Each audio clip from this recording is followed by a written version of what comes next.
Hey guys, Stinger 30 here. I've just got back from my trip from Cairns on my Ninja 300. I think Kawasaki is selling them short on this bike, saying this thing's an entry-level sports bike. I think they should sell this thing as an entry-level sports tourer. It's that comfortable. The handlebars and the riding position, you're almost sitting bolt upright on the bike. Very, very comfortable indeed. I've just got back from a trip to Cairns. I was up Cairns yesterday. I picked the bike up only 2 days ago, and hopefully you can see the odometer there, but it says 883 kilometres. Extremely good bike on the highway. I'm very, very impressed. The only thing I've really done to affect the performance on the bike is put a +1 sprocket on the front. I've also put on the Two Brothers exhaust and a K&N air cleaner. I'm still waiting on the PC5 to show up, but extremely good to ride on the highway. Thoroughly enjoyed it. While I was in Cairns, also went up and down the Carina range as well as the Gillies range as well. They handled those beautifully. It's an extremely good bike to ride. It doesn't matter if you're an entry-level rider or an experienced rider. This bike is sensational. I absolutely thoroughly enjoyed myself. Well done, Kawasaki, great job. But I just wish Kawasaki would stop aiming this thing just at beginners alone. You should aim this at experienced riders as well, someone who just wants a bike to get away as a getaway machine, and also as an entry-level sports tourer, because it's that damn comfortable to ride. Absolutely brilliant machine. I cannot speak high enough about this machine. I can see myself keeping this bike for many more years to come.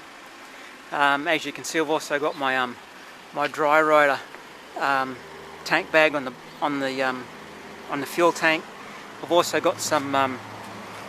This material here is it's an anti-slip material.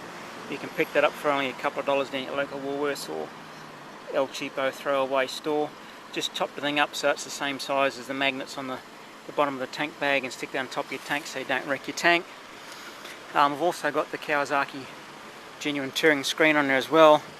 There is a bit of an air gap down here. I can almost stick my finger up underneath there. There's enough air that comes in there to keep you cool. It was extremely hot today, close to about 37 degrees down the highway. I think it's probably even hotter than that. And so long as you're cruising above, say, 60 kilometres an hour, you've got enough airflow to keep yourself cool. Get below about 60 and it gets rather warm. But other than that, fantastic motorcycle. Love it to bits. Looking forward to hanging on to this bike for quite a few more years yet and racking up many more thousands of kilometres on it. This is a great motorcycle. Absolutely great. And the ABS is nothing short of sensational as well. I did some test runs with it, pulling myself up from some reasonably quick sort of speeds. The ABS on this is nothing to be laughed at. It is a great system, a great motorbike, and it doesn't really matter who buys this bike, you're going to enjoy it. So I'll put some down the bottom in the description of the bike. When I get home, I've made a bit of a logbook of how far I've travelled, how much fuel I've used. I'll put those entries in the journal below, so you can just see how this thing went on the highway. And yeah, I'm really impressed. I really am. I'm lost for words. That's how good this bike is. I thoroughly enjoyed it. Great motorcycle. If you're an entry-level rider and you're looking for an entry into sports bikes, you can't go past it. If you're someone who's toying with the idea of getting yourself a sports tourer later in life, again, buy one of these things.